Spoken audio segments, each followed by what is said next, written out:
نحمده ونستعينه ونستغفره ونؤمن به ونتوكل عليه ونعوذ بالله من شرور أنفسنا ومن سيئات أعمالنا من يهده الله فلا مضل له ومن يضلله فلا هادي له وأشهد أن لا إله إلا الله وحده لا شريك له وأشهد أن سيدنا ومولانا وحبيبنا وشفيعنا محمدا عبده ورسوله أرسله إلى الناس كافة بشيرا ونذيرا وداعيا إلى الله بإذنه وسراجا منيرا صلى الله تعالى عليه وعلى آله وصحبه وبارك وسلم تسليما كثيرا كثيرا وبعد فأعوذ بالله من الشيطان الرجيم بسم الله الرحمن الرحيم ألف لام ميم ذلك الكتاب لا ريب فيه هدى للمتقين الذين يؤمنون بالغيب ويقيمون الصلاة ومما رزقناهم ينفقون والذين يؤمنون بما أنزل إليك وما أنزل من قبلك وبالآخرة هم يوقنون أولئك على هدى من ربهم وأولئك هم المفلحون صدق اللہ مولانا العظیم۔ بزرگوں اور بھائیوں، مضمون یہ چل رہا ہے سورہ فاتحہ میں 3 مسئلے جو دین کے بنیادی عقیدے ہیں وہ بیان کیے گئے ہیں، اور یہ ایک مصلحت سے وہاں ترتیب یہ ہے کہ توحید کے بیان کے بعد آخرت کا بیان آیا ہے، پھر رسالت کا بیان آیا ہے۔ اب وہاں جو بندوں نے دعا کی تھی اہدنا الصراط المستقیم، سورہ بقرہ کی پہلی آیت میں اس کا جواب ہے الف لام میم ذالک الکتاب۔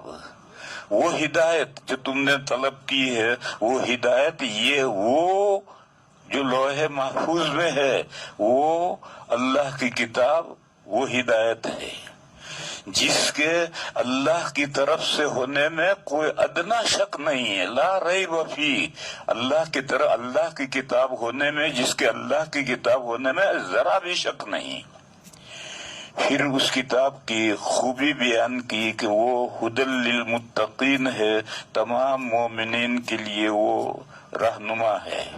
پھر اس کے بعد میں وہی 3 عقیدے جو سورہ فاتحہ میں بیان کیے تھے، وہی 3 عقیدے پھر بیان کیے جا رہے ہیں، اور انداز بدل گیا ہے، اور عجیب انداز ہے، بالکل آدمی محسوس سمجھ بھی نہیں سکتا ہے کہ وہی مسئلے پھر بیان ہو رہے ہیں۔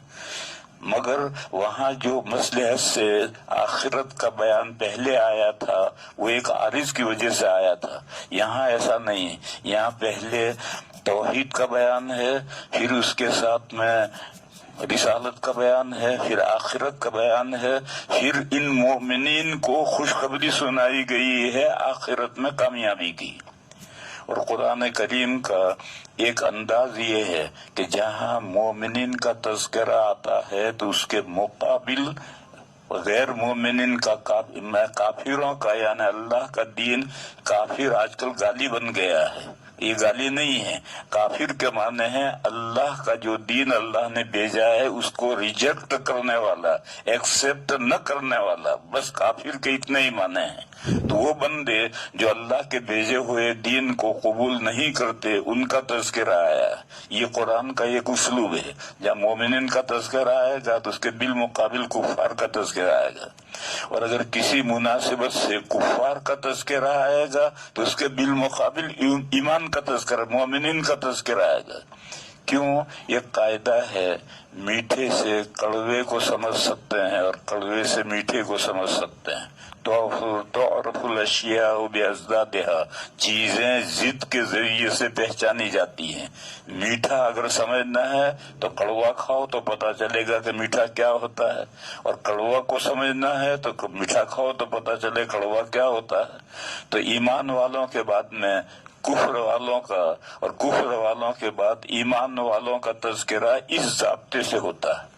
اسی طریقے سے جہاں اہل جنت کا ذکر آئے گا قرآن میں تو اس کے بعد معاً اہل جہنم کا بھی تذکرہ آئے گا، اور جہاں کسی مناسبت سے اہل جہنم کا تذکرہ آیا ہے تو وہاں معاً اہل جنت کا تذکرہ آئے گا. اس طریقے پر دو جماعتوں کا ذکر آیا، مومنین کا اور کفار کا. پھر اس کے بعد ایک تیسری جماعت ہے جو دل سے تو ہے کافر، دل سے تو ایمان لائی نہیں، لیکن زبانی جمع خرچ کرتی ہے ایمان لانے کا، زبان سے ایمان کا ظاہر کرتا ہے، تو وہ ہے منافقین. پھر ان کا پورے ایک رکوع کے اندر منافقین کا ذکر آیا. یہ جو مومنین اور کفار کا ذکر ہے وہ ایک رکوع ہے. پھر اس کے بعد منافقین کا جو ذکر ہے وہ لمبا رکوع ہے. دو مسئلوں میں لوگوں میں غلط فہمی ہے، اسے سمجھنا چاہیے. ایک مسئلہ یہ ہے کہ پہلی رکعت لمبی ہونی چاہیے، دوسری رکعت اس کے اعتبار سے ہلکی چھوٹی ہونی چاہیے. یہ مسئلہ فرائض کے لیے، اس لیے کہ فرائض میں پہلی رکعت لمبی ہوگی تو جو لوگ دیر سے آئیں گے وہ بھی آ کر پہلی رکعت میں شریک ہو جائیں گے. مجھے یاد آیا میں جب طالب علم تھا تو ازہر کے ایک بڑے عالم جو ازہر نے دیوبند میں عربی پڑھانے کے لیے سکھانے کے لیے بھیجا تھا، وہ میرے استاد ہیں. میں نے عربی ان سے پڑھی ہے اور میں نے قرآن کی سب طول ان سے حفظ بھی انہی سے کی ہیں. ان کا نام تھا شیخ محمود عبد الوہاب محمود. مصر میں 3 نام ساتھ میں لیے جاتے ہیں، آدمی کا، باپ کا اور دادا کا، یہ تینوں نام ساتھ میں لینا ہے. تو حضرت کا نام تھا محمود، ان کے ابا کا نام تھا عبد الوہاب اور دادا کا نام پھر محمود تھا. یہ شیخ محمود یہ دارالعلوم کی مسجد میں فجر کی نماز عام طور پر پڑھاتے تھے اور مصری لہجے میں، عربی لہجے میں قرآن کریم پڑھاتے تھے، اور پہلی رکعت میں، فجر کی پہلی رکعت میں آدھا پارہ پڑھتے تھے اور دوسری رکعت میں 1-2 رکوع پڑھتے تھے. اور سلام جب پھرتے تھے تو پوری مسجد میں کوئی مسبوق نہیں ہوتا تھا. وہاں حوض ہے دارالفتہ کے نیچے، وہاں تک پوری مسجد صحن بھر جاتا تھا اور سب پہلی رکعت میں آ کر شریک ہو جاتے تھے. وہ آدھا پارہ پہلی رکعت میں پڑھتے تھے اور دوسری رکعت میں 1-2 رکوع پڑھتے تھے. پھر یہ مسئلہ آیا ہے کہ فجر میں تو پہلی رکعت لمبی ہونی چاہیے، دوسری رکعت سے، اس پر تمام ائمہ متفق ہیں. لیکن اس کے علاوہ جو باقی 4 نمازیں ہیں ان میں بھی پہلی رکعت دوسری رکعت سے لمبی ہونی چاہیے یا برابر ہونی چاہیے، اس میں ائمہ میں اختلاف ہے. چھوڑو اس اختلاف کو، ہمیں اس وقت بحث نہیں کرنی ہے. میں تو یہ کہنا ہے کہ یہ مسئلہ فرائض کے لیے ہے، نوافل کے لیے نہیں. نوافل میں مضمون کا لحاظ ہے، مضمون پورا کر پڑھو.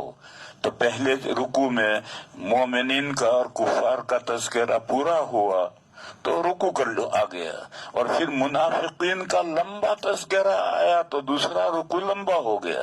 اب نفلوں میں یعنی تراویح میں اگر پڑھیں گے تو رکوع بائے رکوع پڑھیں گے، پہلی رکعت میں پہلا رکوع پڑھیں گے، دوسری رکعت میں دوسرا رکوع پڑھیں گے۔ ہمارے جو اجمی حفاظ ہیں وہ فرضوں والا مسئلہ تراویح میں لائے ہیں، اور وہ لمبا رکوع بیچ میں کاٹتے ہیں اور مضمون خط کر دیتے ہیں اور کچھ کا کچھ بگاڑ کر کے رہ دیتے ہیں۔ اس لیے میرے بھائیو اسے سمجھو کہ یہ جو قرآن کریم میں رکوع ہیں یہ مشائخ بخارا نے لگائے ہیں، اور ہمارے اجمیوں کے قرآن میں رکوع ہیں، عربوں کے قرآن میں آج بھی رکوع نہیں ہے۔ وہ اہل لسان ہیں، ان کے ائمہ اہل لسان ہیں، وہ مضمون کے اعتبار سے ٹھہرتے ہیں اور چلتے ہیں۔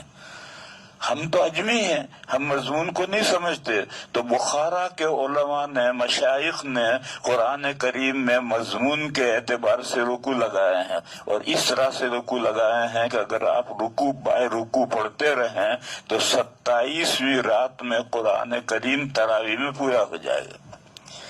تو یہ مسئلہ یاد رکھنا چاہیے۔ میں اپنے حافظ بھائیوں سے بتاؤں کہ یہ جو ان کے ذہنوں میں ہے کہ پہلی رکعت جو ہے پہلی رکعت بڑی نہ ہو جائے، دوسری رکعت بڑی نہ ہو جائے اور پہلی رکعت چھوٹی نہ ہو جائے، یہ مسئلہ فرائض کا ہے۔ فرائض میں پہلی اور فرائض میں بھی فجر میں تو طے ہے، دوسری نمازوں میں تو اختلاف ہے، لیکن نفلوں میں یہ مسئلہ نہیں ہے۔ نفلوں میں تو مضمون کے اعتبار سے پڑھنا ہے، ٹھہرنا ہے، اور اسی کے لحاظ سے یہ رکوع کیے گئے ہیں۔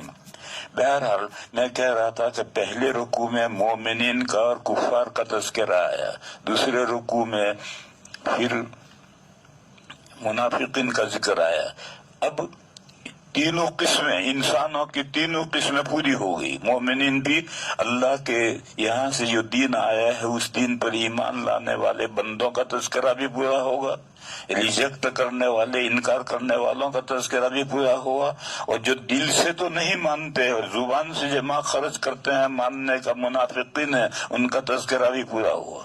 پھر اس کے بعد تیسرا رکوع شروع ہوا ہے، اس تیسرے پورے رکوع میں پھر یہی 3 مسئلے بیان کیے گئے۔ پہلے توحید کا مسئلہ ہے، پھر رسالت کا مسئلہ ہے، پھر آخرت کا مسئلہ ہے، اور اتنا عجیب انداز ہے کہ کچھ محسوس بھی نہیں ہوتا کہ کوئی پچھلا مضمون ہی دوبارہ بیان کیا جا رہا ہے۔ بہرحال جو تیسرا رکوع آئے گا اس میں پھر یہی 3 مسئلے آئیں گے۔ پھر اس کے بعد میں انسانوں کے جد امجد حضرت آدم علیہ السلام کا ایک رکوع میں تذکرہ آیا، پھر ان کی اولاد بے شمار پھیلی ہوئی ہے، ان کی اولاد میں سے پہلے بنی اسرائیل کا تذکرہ آیا ہے، اور وہ تذکرہ جا کر پورا ہوا ہے وَإِذِ ابْتَلَىٰ إِبْرَاهِيمَ رَبُّهُ بِكَلِمَاتٍ فَأَتَمَّهُنَّ، اس سے پہلے وہ تذکرہ جا کر پورا ہوا، اور وَإِذِ ابْتَلَىٰ إِبْرَاهِيمَ رَبُّهُ سے بنی اسماعیل کا تذکرہ شروع ہوا ہے، اور یہی بنی اسماعیل نبی پاک صلی اللہ علیہ وسلم کی امت تھے، ان کا تذکرہ سورت کے ختم تک، بقرہ کے ختم تک چلا جائے گا، اور اسی کے ضمن میں احکامات بھی آتے چلے جائیں گے۔ یہ پوری سورت کا ربط بیان کر رہا ہوں۔ ابھی تو یہ ہے متقی، میں نے کل بتایا تھا کہ متقی ایک تو ادنا درجہ ہے، ایک اعلیٰ درجہ ہے، اور ایک مڈل کلاس ہے۔ یہاں مڈل کلاس جو ہے یعنی نیک مومنین کا تذکرہ ہے، کہ جو نیک مومنین ہیں ان کے لیے قرآن کریم رہنما ہے۔ وہ نیک مومنین کون ہیں؟ وہ نیک مومنین وہ ہیں جن کا اللہ پر یقین ہے، وہ اللہ پر ایمان لاتے ہیں۔ غیب سے مراد ہے اللہ پاک جل شانہ امن والہ۔ غیب کا لفظ عام ہے، لیکن یہاں مراد غیب الغیب ہے، یعنی آخری درجے کا جو غیب ہے وہ غیب یہاں مراد ہے۔ الذین یؤمنون بالغیب، جو بن دیکھی چیز پر ایمان لاتے ہیں۔ بن دیکھی چیزیں بہت ہیں، جنت ہے، جہنم ہے، فرشتے ہیں، یہ ہے وہ ہے، اور آخری غیب کیا ہے؟ اللہ اور اللہ کی صفات، اللہ اور اللہ کی صفات یہ آخری غیب ہے، اس سے آگے پھر کوئی غیب نہیں ہے۔ تو جو غیب الغیب ہے یعنی آخری درجے کا غیب ہے وہ غیب یہاں مراد ہے، مگر لفظ عام استعمال کیا گیا ہے۔ جو وہ مڈل کلاس کے درمیانی درجے کے مسلمان وہ ہیں جو بن دیکھی چیزوں پر ایمان لاتے ہیں۔ اللہ تعالی نے غیب کے معنی میں بتاتا ہوں، غیب مصدر ہے، اس کے معنی ہیں چھپی ہوئی چیز۔ لغوی معنی تو یہ ہے غیب یعنی چھپی ہوئی چیز۔ چھپی ہوئی چیز سے کیا مراد ہے؟ اللہ تعالی نے ہمیں 5 سورسز دیے ہیں علم حاصل کرنے کے۔ دیکھنے کی چیزیں آنکھوں سے علم حاصل ہوتا ہے، سننے کی چیزوں کا کانوں سے علم حاصل ہوتا ہے، سونگھنے کی چیزوں کا ناک سے علم حاصل ہوتا ہے، چکھنے کی چیزوں کا زبان سے علم حاصل ہوتا ہے، اور ٹٹولنے کی چیزوں کا فیس چہرے سے علم حاصل ہوتا ہے، بلکہ پورے بدن کے اندر اللہ نے ٹٹولنے کی تعلق رکھی ہے۔ ہمارے پیر، ہم بیٹھے ہیں، پیر کے نیچے اگر ذرا کنکر ہوگا اور چبھے گا تو فوراً محسوس ہوگا کہ پیر کے نیچے کچھ ہے۔ بہرحال یہ 5 قوتیں اللہ تعالیٰ نے ہمیں دی ہیں، اور ان 5 قوتوں سے ہمیں جو اللہ نے عقل دی ہے وہ عقل علم حاصل کرتی ہے۔ علم یہ 5 چیزیں نہیں دے۔ دیکھو اندھے کی بھی آنکھیں ہیں، کانے کی بھی آنکھیں ہوتی، ان کو کچھ نظر نہیں آتا، بہرے کے بھی کان ہوتے ہیں، وہ کچھ نہیں سنتا۔ ذائقہ اگر بگڑ جائے تو میٹھا بھی کڑوا معلوم ہوتا ہے، اگر بخار آ جائے تو گرمی بھی سردی لگنے لگتی، گرمی میں بھی سردی لگنے لگتی۔ معلوم ہے کہ یہ جو 5 قوہ ہیں یہ علم نہیں حاصل کرتے، علم تو عقل حاصل کرتی ہے، اور وہ عقل علم حاصل عقل کہاں ہے اللہ جانے کہاں ہے۔ آج تک دنیا یہ طے نہیں کر سکی کہ عقل کہاں ہے۔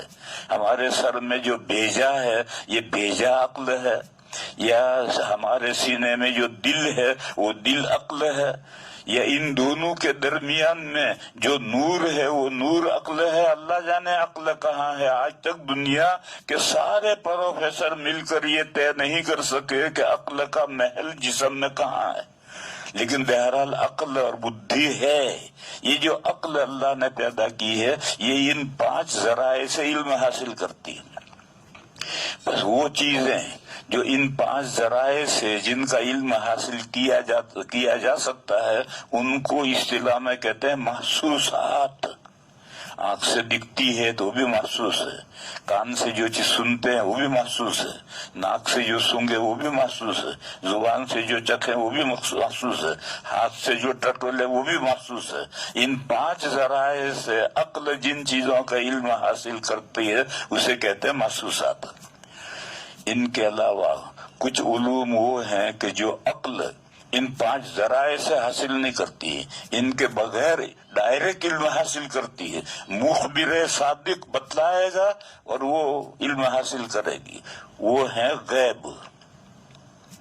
جیسے ہماری یہ دنیا، جس دنیا میں ہم پاس ہو رہے ہیں اس سے پرے یہ دنیا، ایک دنیا ہے آخرت جس کا ہے، تو وہ آخرت غیب ہے، ہمیں نہ آنکھ سے نظر آتی ہے، نہ کان سے اس کو سنتے ہیں، نہ ناک سے سونگتے ہیں، نہ زبان سے چکتے ہیں، نہ ٹٹول کر دیکھتے ہیں۔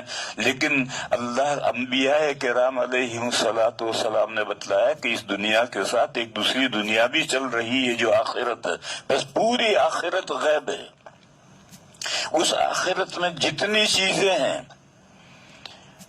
جنت، جہنم، حوریں، قصور، محلات، سانپ، بچھو، جو کچھ ہے سب غیب ہے۔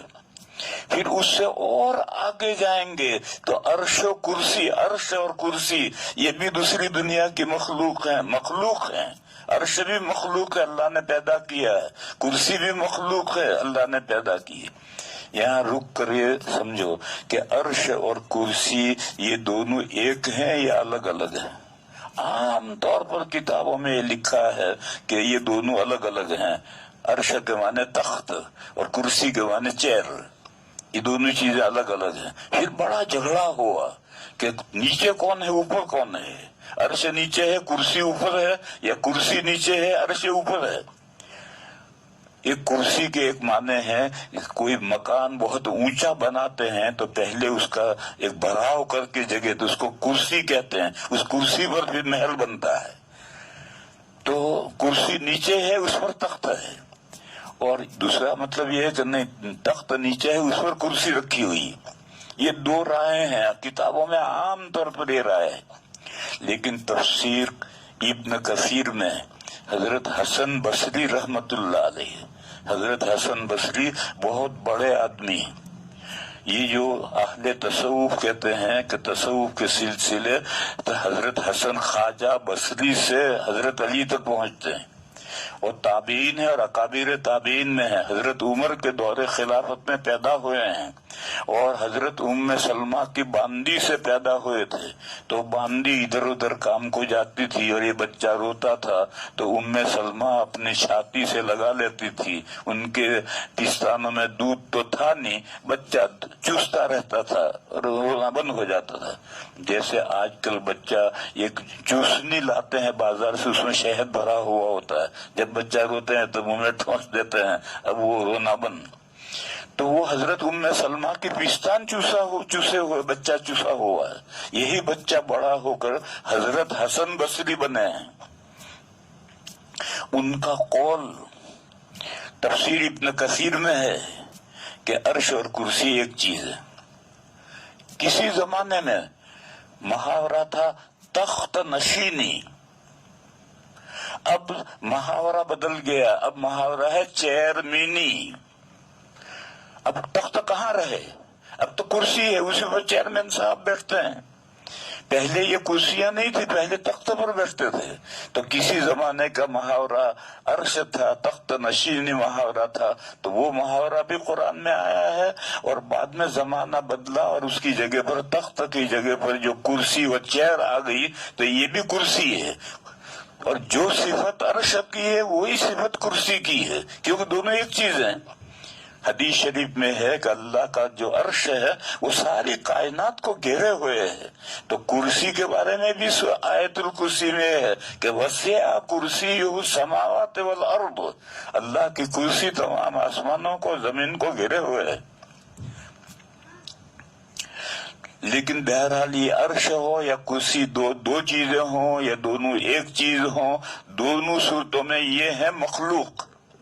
اللہ نے ان کو پیدا کیا ہے، پہلے یہ نہیں تھے، اللہ تعالیٰ نے ان کو پیدا کیا ہے. بس یہ بھی غیب ہے. اور پھر اس سے آگے اللہ پاک کی ذات اور اللہ پاک کی صفات، یہ بھی سب غیب ہیں. یہ تمام چیزیں غیب ہیں. مگر یہاں آیت کریمہ میں الذین یؤمنون بالغیب، مسلمان وہ ہیں جو اللہ پر ایمان رکھتے ہیں، اللہ پر اور اللہ کی صفات پر ایمان رکھتے ہیں. دیکھو اللہ تعالی کی ذات کو تو ہر مخلوق مانتی ہے، کوئی مخلوق ایسی نہیں ہے جو اللہ تعالیٰ کی ذات کو نہ مانتی ہو. اللہ کے وجود کو سب مانتے ہیں. عیسائی بھی مانتے ہیں، یہودی بھی مانتے ہیں، ہندو بھی مانتے ہیں، پارسی بھی مانتے ہیں، بدھسٹ بھی مانتے ہیں، سب مانتے ہیں. اللہ کے وجود کا کوئی انکار نہیں کرتا. میں مثال دوں، ہندو بھائی ہمارے ہیں وہ ایشور کو مانتے ہیں. ایش کے معنی ہے پیدا کرنا، اور ور طاقتور میں جیسا ور ہے وہ ور ہے. ایشور یعنی خالق، تو خالق مانتے ہیں. ان کے مندروں میں جتنے خدا ہیں، جتنی مورتیاں ہیں، وہ ان کو خالق نہیں مانتے. سرستی کا پیدا کرنے والا، اس کائنات کا پیدا کرنے والا، وہ ایشور کو مانتے ہیں. پھر جب ایشور نے یہ پوری کائنات پیدا کی ہے تو پھر وہ اللہ کو پرمیشور سے بھی وہ مانتے ہیں. پریم کے معنی ہے محبت، اور ور کے معنی ہے محبت کرنے والا. پرمیشور وہ ہستی جو اپنی پیدا کی ہوئی مخلوق سے محبت کرتی ہے. پھر وہ اللہ تعالی کو بھگوان بھی مانتے ہیں. بھگ کے معنی ہے عبادت، اور وان ایسا ہے جیسے پہلوان میں وان ہے، بھگوان یعنی معبود، تو اللہ تعالیٰ کو معبود بھی مانتے ہیں کہ معبود بھی وہی ہے، اس کے علاوہ ظاہر ہے جو ایشور ہے جس نے پیدا کیا ہے وہی، اور وہ پیدا کرنے کے بعد اپنی کائنات، اپنی پیدا کی ہوئی مخلوق سے پریم کرتی ہے، محبت کرتی ہے، اس کی روزی روٹی کا انتظام کرتی ہے، ان کا رزاق ہے، تو بھگوان بھی وہی ہے، بھگوان کو اور کیسے ہو جائے گا؟ یہ سب حقیقتیں ہمارے ہندو بھائی مانتے ہیں، لیکن پھر ماننے کے بعد میں جب نمبر آتا ہے عبادت کا تو ایرے غیرے نتھو خیرے کی عبادت کرتے ہیں۔ دنیا میں کوئی مندر بھگوان کی بھکتی کے لیے نہیں، کوئی مندر رام کی عبادت کے لیے ہے، کوئی مندر ہنومان کی عبادت کے لیے ہے، کوئی مندر گنپتی کی عبادت کے لیے، اور پتہ نہیں کتنے کس کس کی عبادت کے لیے ہیں۔ پوری زمین پر گھوم جاؤ، ایک مندر بھی بھگوان کی بھکتی کے لیے نہیں ہے کہ وہاں صرف بھگوان کی بھکتی ہو، ایسا کوئی مندر نہیں ہے۔ ایسی جگہیں صرف مسجدیں ہیں، اور مسجدوں میں سب سے پہلی مسجد کعبہ شریف ہے، جہاں صرف اللہ کی بندگی ہوتی ہے، اللہ کے علاوہ کسی کی بندگی نہیں ہوتی۔ تو میں یہ کہہ رہا تھا کہ لفظ غیب یہ ایک کلی ہے، بن دیکھی چیز، جو حواس خمسہ سے جن کو ہم ادراک نہیں کر سکتے، ہماری عقل حواس خمسہ کے ذریعے سے ان کا علم حاصل نہیں کر سکتی، بلکہ مخبر صادق، سچے مخبر اللہ کے پیغمبر ان باتوں کی خبر دیں گے، اور عقل ڈائریکٹ ان کا علم حاصل کرے گی۔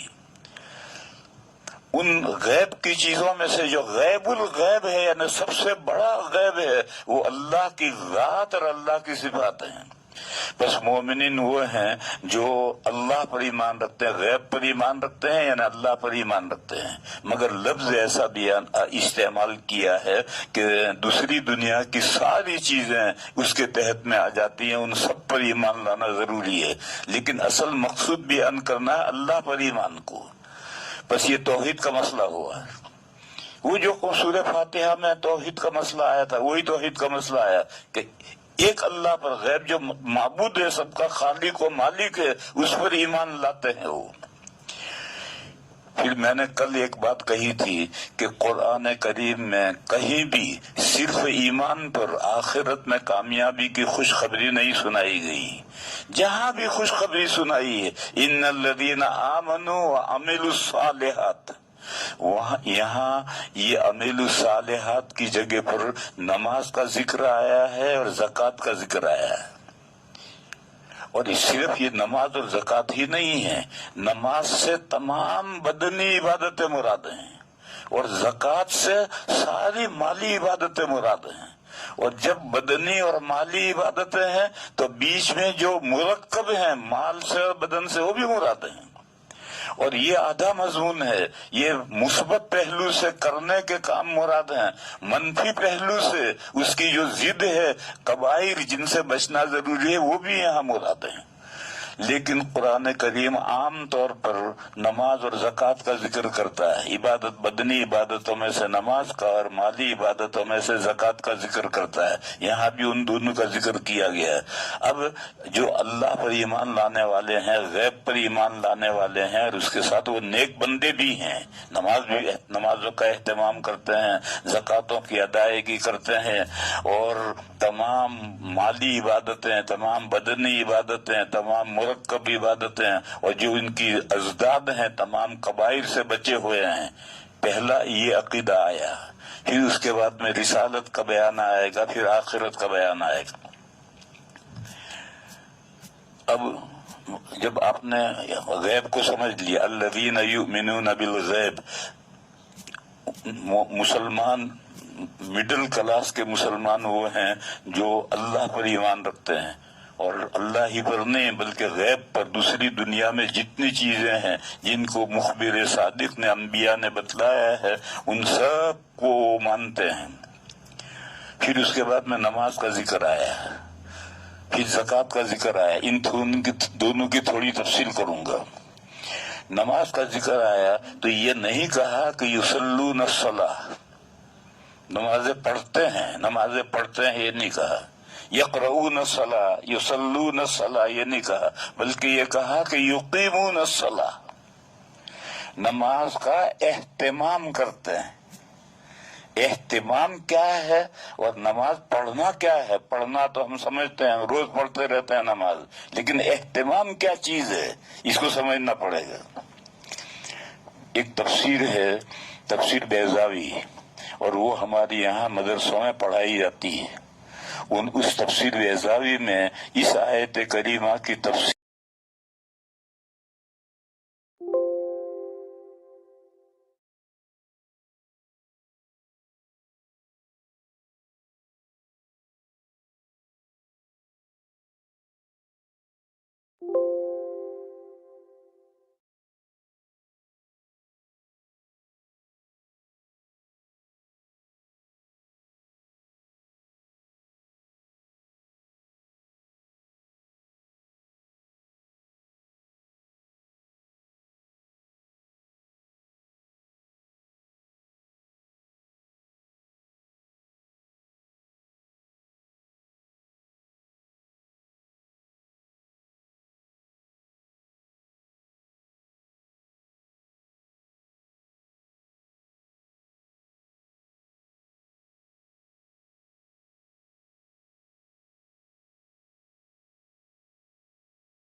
تو بال برابر کمی ہے لکڑی میں، آگے جا کر ایک بالش تو ہو جائے گی.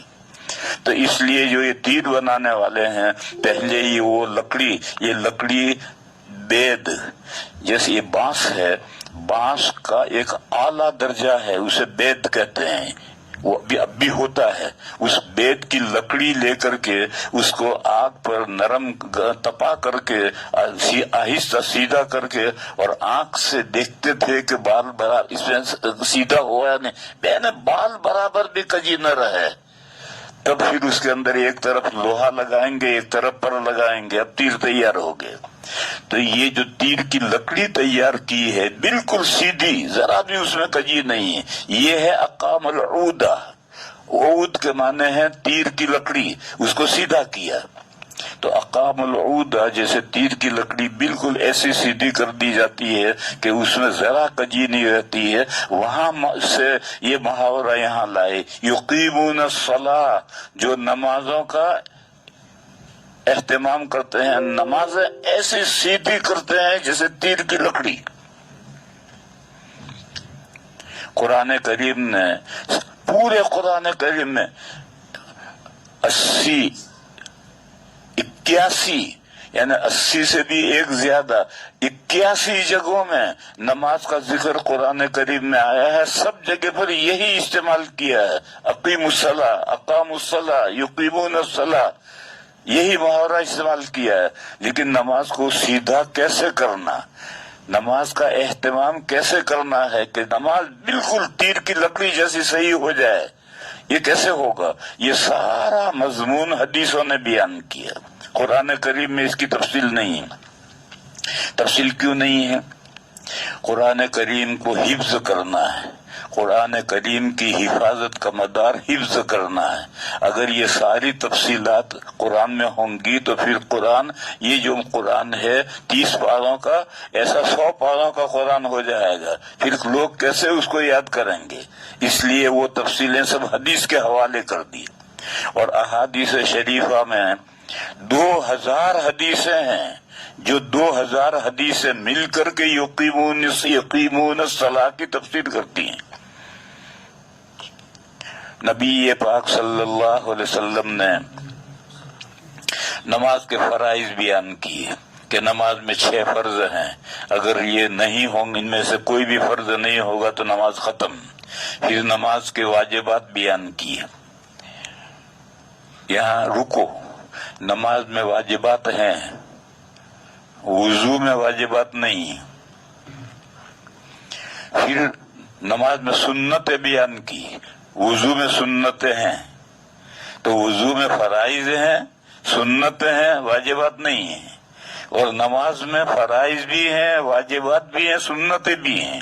ایسا کیوں ہے؟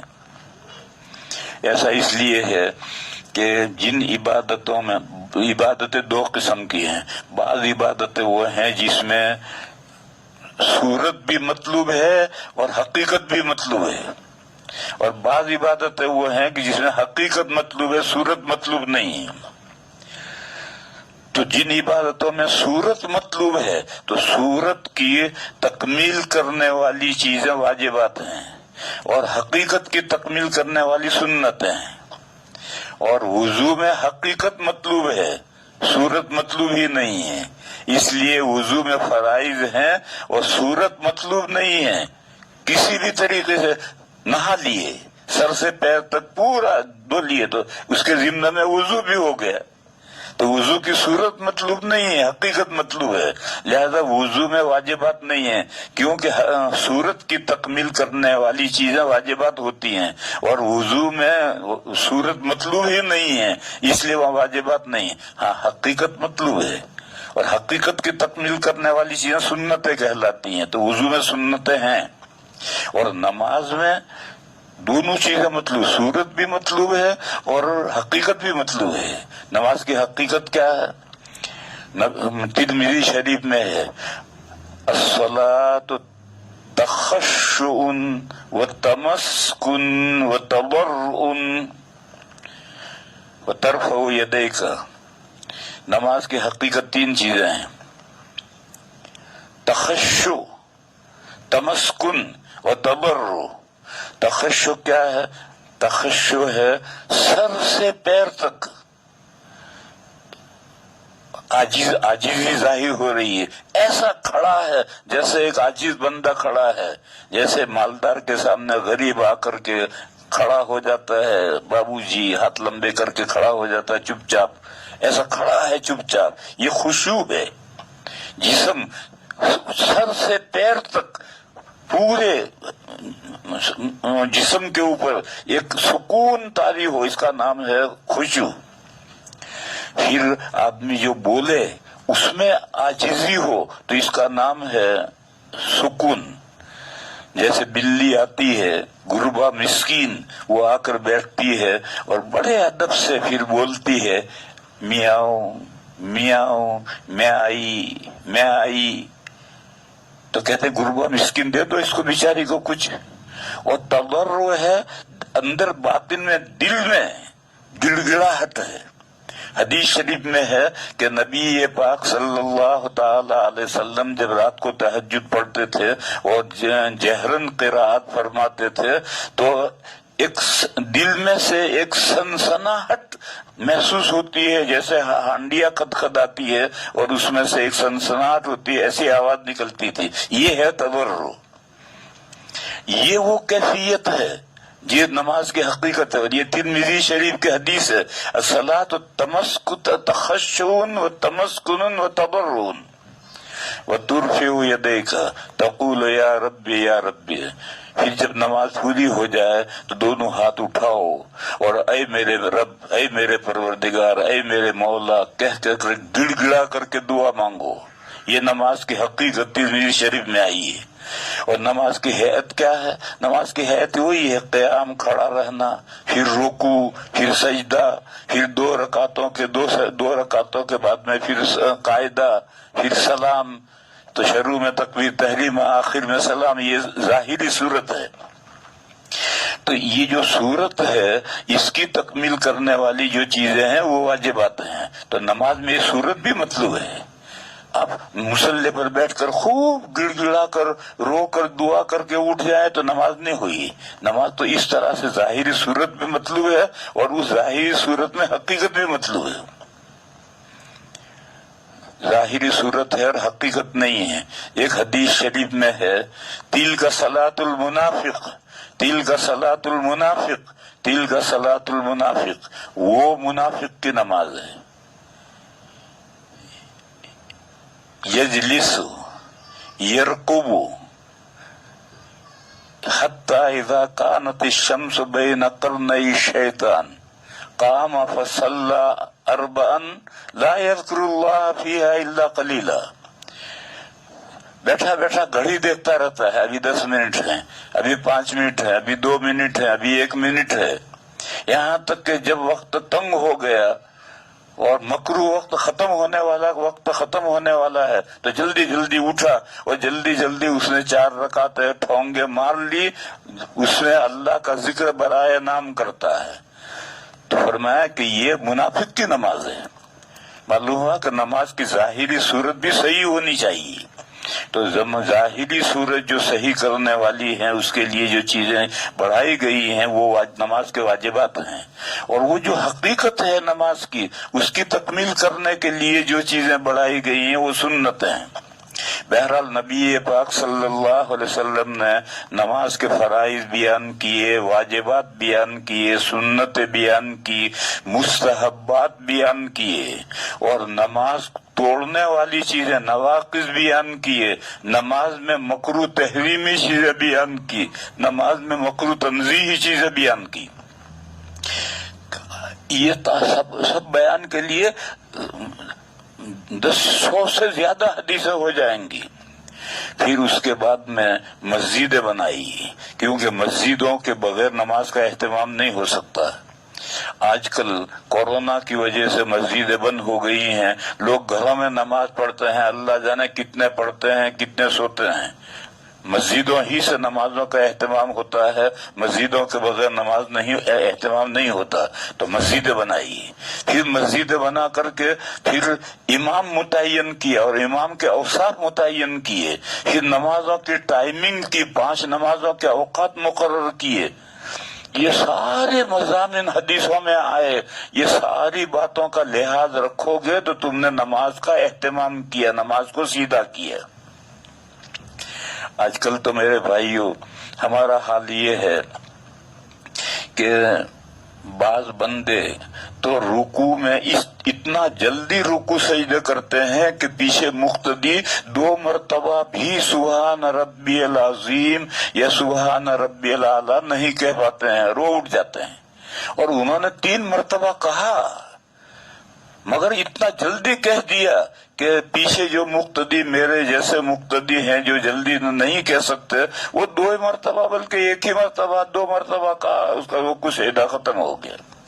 جبکہ ترمذی شریف میں حضرت عبداللہ ابن مبارک رحمت اللہ علیہ کا ارشاد ہے کہ جو امام بن کر نماز پڑھا ہے وہ رکوع اور سجدے میں 5 مرتبہ تسبیحیں کہے تاکہ پیچھے مقتدی اطمینان سے 3 مرتبہ تسبیحیں کہہ لیں۔ لہذا امام صاحب کو اگر باقاعدہ سبحان ربی العظیم سبحان ربی العظیم سبحان ربی العظیم ایسا ٹھہر کے واضح طور پر کہے تو پھر 5 مرتبہ نہیں کہنا، اور اگر جلدی سے سبحان ربی العظیم سبحان ربی العظیم سبحان ربی العظیم 5 مرتبہ کہے تاکہ پیچھے مقتدی اطمینان سے 3 مرتبہ کہہ سکیں۔ تو یہ رکوع کی اور سجدے کی جو غلطیاں ہیں، اسی طریقے پر جب ہم تکبیر تحریمہ کہتے ہیں تو تکبیر تحریمہ کی صحت کے لیے قیام شرط ہے۔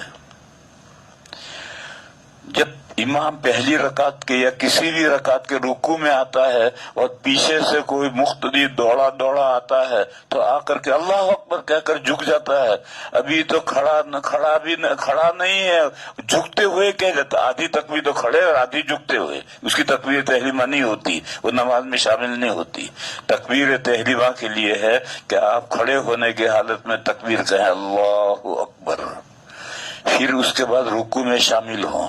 رکوع میں جانے کی تسبیح کہنا سنت ہے، ضروری نہیں ہے۔ اگر آپ رکوع میں جانے کی تسبیح نہ کہیں تو کوئی حرج نہیں، ہاتھ باندھنا بھی ضروری نہیں، لیکن تکبیر تحریمہ قیام کی حالت میں کہنا ضروری ہے۔ اللہ اکبر یہ کہہ کر آپ جھک کر رکوع کر لیں تو نماز صحیح ہے، لیکن اگر آپ نے تکبیر تحریمہ قیام کی حالت میں نہیں کہی، آدھی کھڑے ہوئے آدھی جھکتے یا ساری جھکتے تو نماز نہیں ہوگی۔ ہم میں سے بہت سے غلطیاں کرتے ہیں اور اس طریقے پر وہ تکبیر تحریمہ کہتے ہیں کہ ان کی تکبیر تحریمہ ہی صحیح نہیں ہوتی۔ پھر اس کے بعد میں جماعت کی نماز میں تو کچھ نہیں پڑھنا، یہ جماعت کی نماز کی برکت ہے۔ اگر شروع سے آخر تک کچھ نہ پڑھو، امام جو کچھ کرتا ہے اس کے ساتھ اٹھتے بیٹھتے رہو، بس شروع میں تکبیر تحریمہ کہہ لو، اور تکبیر تحریمہ بھی اللہ اکبر اگر نہیں کہہ سکتا ہے تو اللہ کا ذکر کرے عظمت کے ساتھ، اور آخر میں کوئی عمل کرے جو نماز کے منافی ہے تو امام کے پیچھے پڑی ہوئی نماز ہو گئی۔ یہ نماز کا جماعت کی نماز کی برکت ہے کہ کچھ اگر نہیں کرے گا تب بھی نماز ہو جائے گی، لیکن اگر تنہا نماز پڑھ رہا ہے، فرض نماز پڑھ رہا ہے یا نفل نماز پڑھ رہا ہے تو اب سورہ فاتحہ پڑھنا واجب ہے، اور اس کے ساتھ سورت ملانا بھی واجب ہے، تاکہ اتنی دیر کھڑا رہے، یہ اس کی سورت کی تکمیل ہو رہی، ورنہ تو اللہ اکبر کہہ کر رکوع میں چلا گیا تو سورت کہاں ہوئی؟ اللہ اکبر کہہ کر کھڑے رہو، اور کھڑے رہ کر فاتحہ پڑھو، اللہ سے ہدایت کی درخواست کرو، پھر فاتحہ پڑھ کر کے سورت ملاؤ، تو یہ قیام کا وجود، یوں قیام کا وجود آیا۔ تو یہ سورت کی تکمیل کے لیے اس لیے فاتحہ بھی فرض ہے اور سورت ملانا بھی فرض ہے۔ اور